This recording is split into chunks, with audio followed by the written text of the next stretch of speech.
Here's my watercolour palette. They've dried out a bit, but these Schminker watercolours, artist grade, and they well, they have glycerine in them, so you can wet them quite easily, and they release the pigment quite well. Now, when I look at a scene, I've done a terrible drawing here because I can hardly do a straight line. But that's, unfortunately, can't do anything about that. It's just a warm background. I need to put some more paint in there. It's going to get darker. But with watercolour, you can only go from light to dark, really. Well, there'll be cooler bits, I think, in the windows. Don't want to necessarily go with those.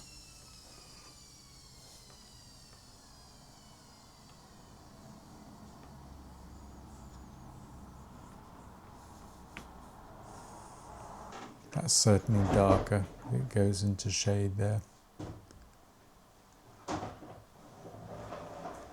And so one trick is to judge how wet is your pigment on your brush. So if you let things dry out, well, you get hard edges. If you work wet in wet, as it's called, you get soft edges. You can't go from dark, make something dark, light again. No, you've had it. Once something has become dark, it cannot become light anymore. So you sort of, with watercolour, we do a negative. We paint in a negative technique. We paint the shadows. Negative painting, we can call it. I don't mind a bit of dry brush getting into it. That's fine. More water. Also, another thing, we have to go from when you add water, you can create all sorts of problems. So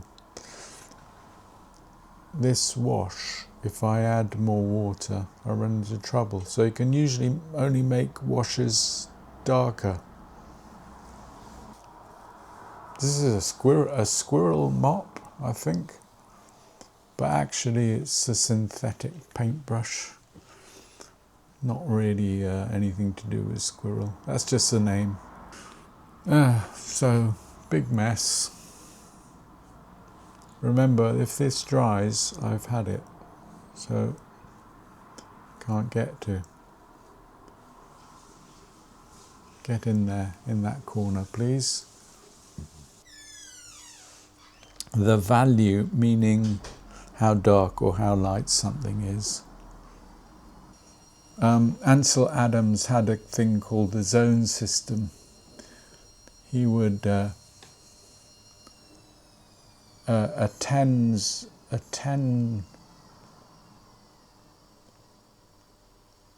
areas or zones from light to dark, and it's called, well, probably the Ansel Adams zone system. I don't know what it's really called. And that's for photographers, but hey, a picture's a picture. Placement of objects, contrast, light, how we like to play around with light, and, well, those are common to both. Composition especially. I like good composition. If something's not composed well, there's a bit of dry brush there properly. No, I don't like this tree. Like, what can I do? Life goes on. I'm not going to stop the painting. I could. That would be a good idea. That'd be. But what's the point of stopping the painting when I can carry on and see if I can salvage the tree? I've no idea what. Same with music. You go, you must even be allowed to go wrong before you go right. Everyone's so touchy and match a colour perfectly okay, but you know, we're interpreting things and putting some feeling into it. I took an interest in my stroke. I took an interest, almost a scientific interest. I took it on as a challenge. How can I get back up on my feet? I couldn't walk, not at all. I came home, then I couldn't walk. Seeing what I can achieve, because you know, that's interesting. What can I manage? Okay, I can't manage much when I had my stroke. Definitely not much. There's not much I could do with the right side of my body. The left side was great. How can I make progress? How can I make progress? Got to come up with a plan. Some sort of plan. But there's no manual. There isn't for painting either. I mean, many great painters, they taught themselves, especially when it comes to watercolor. When it comes to watercolor, you're on your own. That's about it. Inspire. That's what we need. A bit of inspiration. So here are harder edges coming up. Because the paint's dry, you see. I'm actually pleased that I can't do too straight a line. You know, I don't want a straight line.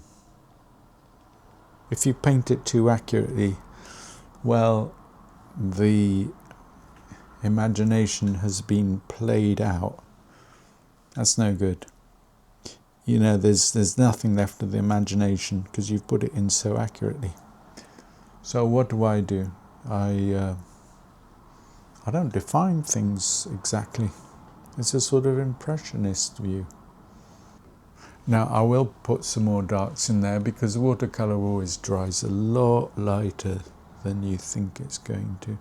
There are so many shades of green because the color we're most sensitive to is green.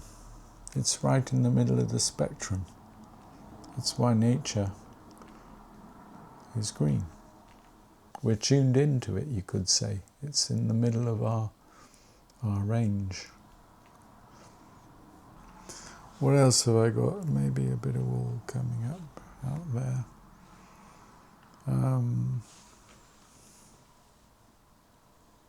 This is in the shade, yeah. But I'll be moving on to a smaller paintbrush, basically, because I start off big and get smaller and smaller as more and more detail creeps in. But quite honestly, detail is usually what ruins a painting because it draws your attention. I see that area is a lot lighter. This is just a reflection of everything else, but a bit murkier.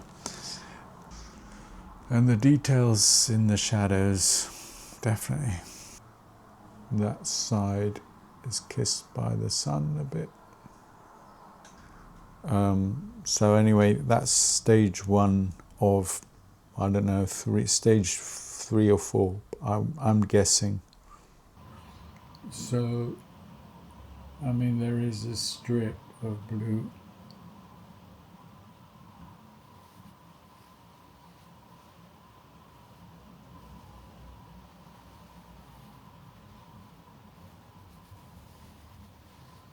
This dry brush, I want this. This is water reflecting. I want it to sparkle a bit. the paper is very dry, it just soaked it all up.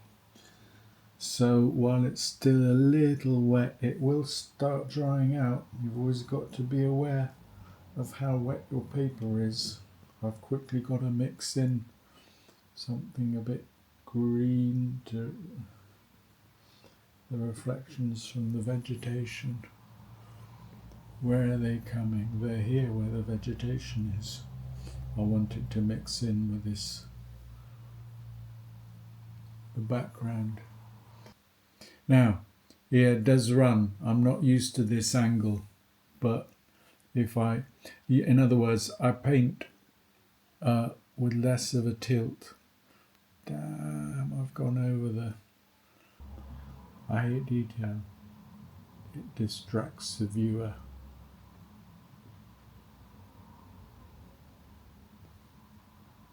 So every painting is ruined by too much detail in the end. The trick is to stop before that happens.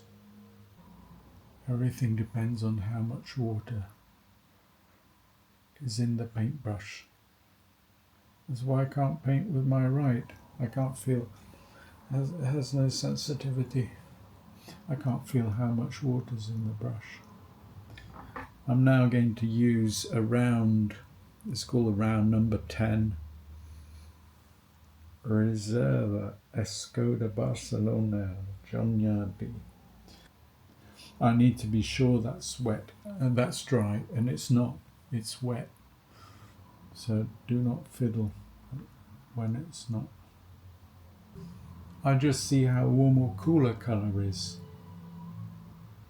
Cool colours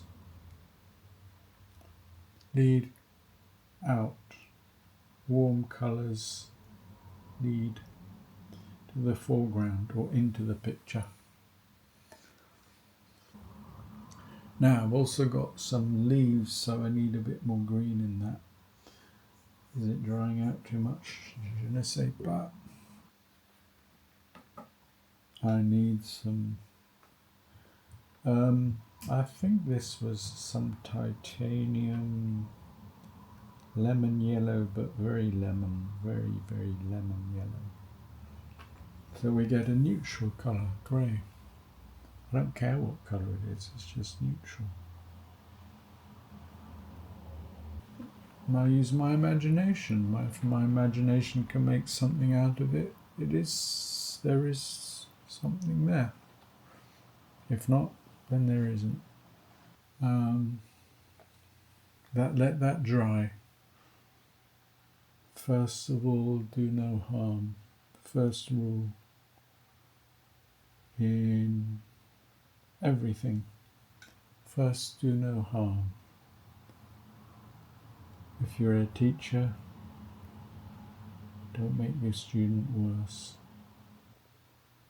So I have to lean on the paper to get a straight line. Everyone does.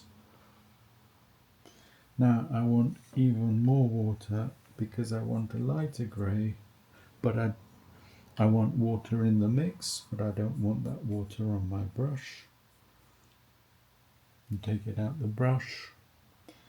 And have I got the right amount? Yes. Well, a bit of shadow, I need that to dry, and we do know the shady side. I think I run out of water on my brush. The shady side is here. If I make something dark, something else looks lighter, because it's not dark. How does that work? Yeah. It works. Because that's how our brains work. The contrast. Light on dark and dark on light. Light against dark. Dark against light.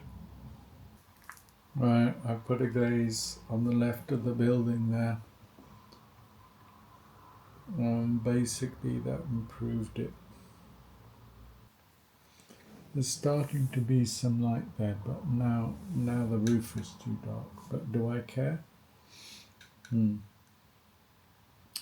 Yeah, I do care.